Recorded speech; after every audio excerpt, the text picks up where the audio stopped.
महाराष्ट्राच्या विधानसभा निवडणुकीच्या 288 जागांचं मतदान आता संपलेलं आहे। टक्केवारी आपल्या समोर आलेली आहे आणि आता लक्ष अर्थातच आहे ते 23 तारखेच्या निकालाकडे। जवळपास 4000पेक्षा जास्त उमेदवार हे रिंगणामध्ये आहेत आणि आता अर्थातच सगळ्यांना प्रतीक्षा आहे ती निकालाची 23 नोव्हेंबरची।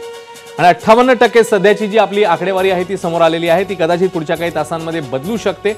अनेक दिग्गजांचं भवितव्य या मतदान यंत्रामध्ये बंद झालंय।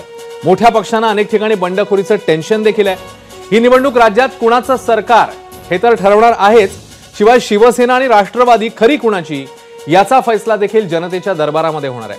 अनेक ठिकाणी काका पुतण्या, बाप लेक, भाऊ भाऊ असा नात्यांमधलाच सामना आहे। त्यामुळे यंदाची निवडणूक रंगतदार आहे। एक है तो सेफ है, बटेंगे तो कटेंगे, लाडकी बहीण योजना, महिलांची सुरक्षितता, शिवरायांचा कोसळलेला पुतळा, अदानी यासारख्या मुद्द्यांवरनं ही निवडणूक गाजली आहे आणि या सगळ्याचा क्लायमॅक्स आता आपल्याला 23 तारखेला पाहायला मिळेल। पण क्लायमॅक्स ठरवणाऱ्या मायबाप जनतेच्या मनामध्ये नेमकं काय दडलंय ते जाणून घेण्याकरता आम्ही काही प्रातिनिधिक मतं घेतले। तत्पूर्वी संध्याकाळी 5 वाजेपर्यंतची ही आकडेवारी समोर आली ती आपण बघूया।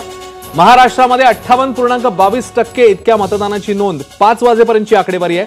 6 वाजेपर्यंत मतदानाची वेळ आहे, त्यामुळे पुढच्या एका तासामधले आकडेवारी जी ती याच्यामध्ये अर्थातच ऍड होईल।